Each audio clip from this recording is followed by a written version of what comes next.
this thing. See, everything that happens in this life is honoring principles. And when we say honor, it does not necessarily mean bowing down. It just simply means recognizing certain principles in life. So let's say if someone falls from the building thinking he can fly, it's because he has not honored the principle. There's a principle called the law of gravity. The moment you dishonor that law, you will die. How many of you know? So there are many principles, like the principle of maybe someone's house is there. If you don't respect the person's house and you break into it and you go and take whatever happens to you, there are principles. The principle of cause and effect. All these things are there. But this morning we are going to look at the 7 laws of honor. There are a lot of them, but I just chose to deal with 7. In Proverbs chapter number 20, verse the number 6, there is an interesting statement. You know, this statement is said of only 2 people or 2 groups of people. The first one has to do with a virtuous woman. It says a virtuous woman who can find. And in Proverbs chapter 20, verse 6, it says that a faithful man who can find. Okay. So it's very difficult to find people. So what is the problem again? Most men will proclaim everyone.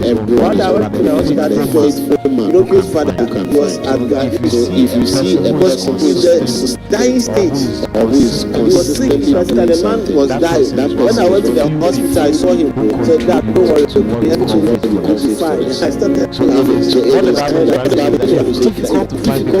When I let that look at say your father is about to die. I realize it's difficult to find people are faithful. Now it is like even with church. And I said, so at the point I asked myself, how do you say I need the letters from Portugal? A little bit nicer, small way, let's go for small way that church. Some of the rain fell, maybe at dawn, train. But the moment the rain started from, we made up so we are not faithful. If faithfulness is counted or comfort, and you are part of those who is no more faithfulness. I get it. Because when Paul speaks to people, now where we are looking at you, but they are not place. If it rains, you can't even move. When some of the cars cost so much now, like it's not flat. How do you see it? But you can't move. Like you can't walk. After we say amen or a whatever. It's like there's no more place. It's no more contact. I get it. Yeah. It's a deal. 1% of the people in the world have that. You don't have the feelings like you don't feel anything. So when you even cut them, you don't feel it. It's a disease. The devil says, you know, it's a slave. You know, some people, you know, so when you even cut it, you know the problem. You can even put your hand or maybe a burning stove, and it will be burning. You know, it's to your appendix to talk about. The love adapt. Pain is part of life. God created pain as part of life. Whether it's your father, biological father, or mother, whoever is standing as a father figure, an authority figure in your life, you have to adapt. I always say adaptation. How many of you know about frog, the theory of the adaptation of frog? You don't know about it. Okay. So they came up with some kind of test where they put frog in water, and then they put the water with the frog on fire. So what happened is that with time the heat of the water was increasing, and they realized that the frog was okay, and the thing heated till the frog died, and the frog didn't move. Then they put another frog in a bowl of they put another frog in a hot bowl of water. So the water was already heated, and they put the frog inside. Immediately the frog jumped out. I get me. So what that means is that it is easy to adapt to the water that is already boiling, but the one that is already hot. So that is how they got the notion that if you want to kill people, you kill them slowly because they will not know. So, yeah, that is how come cook. If they want to really kill you, they can use food because you will not easily know. And they will come that you die. That is also that is how the devil also attacks us. He does not come at once. The devil may want to kill you there 7 years. He will start now. Sometimes he will plant someone in your life who he knows will kill you in the next 15 years, 20 years. Some of your classmates are agents of the devil.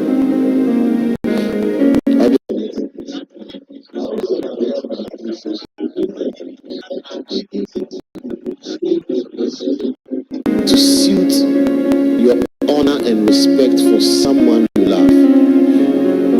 Are you getting me? Yeah. Now, okay, Genesis chapter 41. Let's read verse. Let's start from verse 10. Our scripture is verse 14, but we will start for the sake of context. Now, Joseph was in prison. How many of you know that story? And Joseph was there. I was happy when he said he confirmed what I was coming to preach about the law of adaptation. How did he confirm? I was there. I have my point. Then I heard start with the law of adaptation. I said, who can I use? I said, Joseph. Then immediately he started saying, God gave Joseph dream. God gave Daniel dream. Then he said again, you didn't hear that prayer when he was praying. Were you listening to them? Yeah. So that was when I stood up. I said, hey. He said, you said something, and you said, he said a lot. So that was when I stood up. I said, hey, someone is in the spirit. So if you read Genesis chapter 41, please give us verse 10. Verse 10 going. If you are not ready, you can read from here. Now, Joseph was in prison.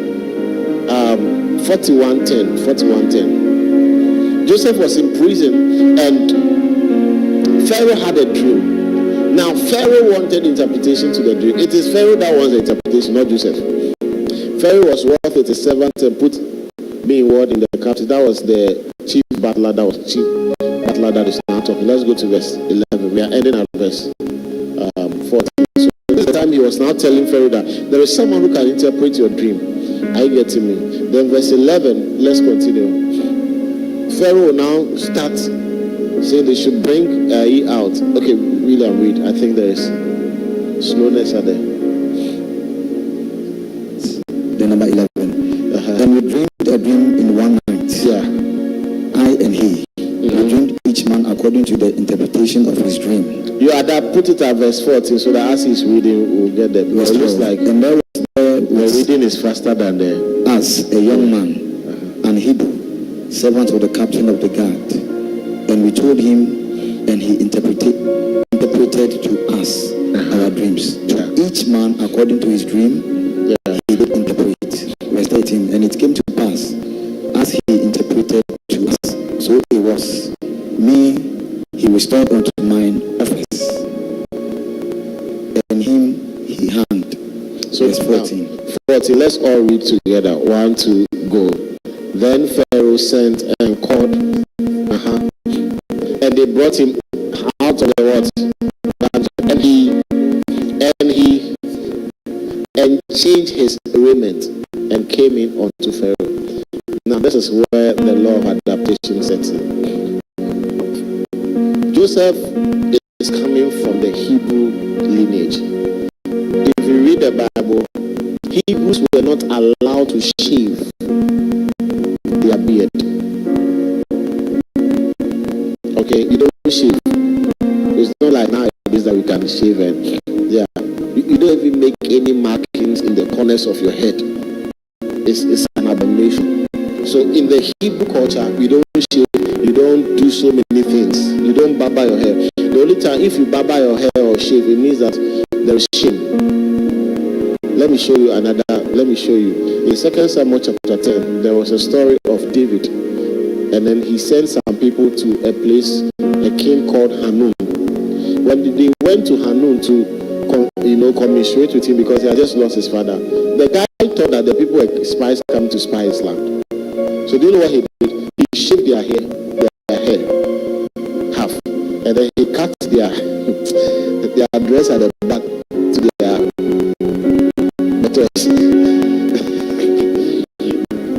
And then David, when they came, David said he cannot see them because their hair has been shaved. Are you getting me?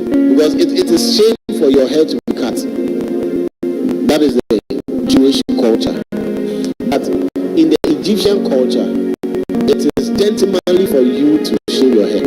In fact, when you're a king, you shave off all your hair, and there is no king you ever see of Egypt that is no pharaoh you see that he has beard. In fact, in the recent life or generation, when you want to be a diplomatic person, you can take every president apart from J.J. Rollins. All of them shave off their beard. Whether it's Ghanaian president, whether it's US president, you check and see, because it is believed that when you shave off your beard, it is more diplomatic. I get it. So even if you take Church of Pentecost, you will not see any pastor with beard. I get it. Imagine I implement this in the church. Then most of the guys will look at them. One of these, I told them that all of you shave your beard before I can appoint you as a pastor. So even in the lighthouse setting, you see that before you are a bishop, all the bishops, none of them has beard. Nobody has beard. Nobody keeps a beard because it's considered diplomatic. So the Egyptian culture was more about not shaving your beard.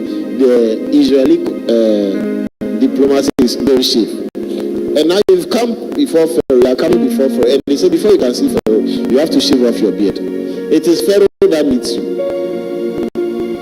You don't need Pharaoh for anything. You are an interpreter of dreams. But for you to now come into the presence of Pharaoh, you have to adapt. And adapting means that you have to shave off your beard. I hope you are getting me. So sometimes to enter into certain spaces you honor, you have to learn to adapt. And I'm teaching you this thing because God may bless you, travel abroad, you go to certain places, you have to meet certain people and all that. You have to learn to adapt. You have to learn it. If you don't learn the law of adaptation, you can never go far. Because there are places you will not be able to do anything till you yeah. And when we say adapt, we don't say change your beliefs. No. I think was it yesterday? Yesterday was when they asked that question. Was it another asked it, or you told him? Yeah. And he was asking at the pastors' conference. They were asking that. So if you're a pastor and the culture, blended, that was your own. Blending the culture with your belief. So you go to a place, they practice idolatry.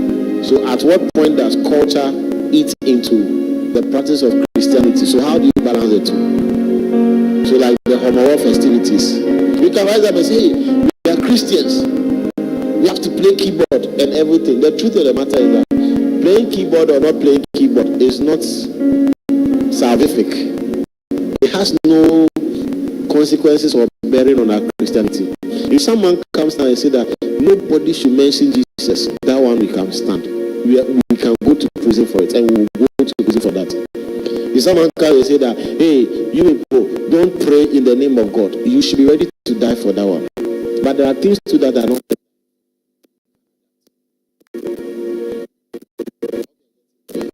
Don't play drums, whatever. Okay, no problem. Not playing drums will not change anything. It is not a doctrine to play drums or not to play drums. Are you following? So you have to learn to adapt to certain things. If you go to US, the culture there is different from Ghana. In Ghana, we like prayer.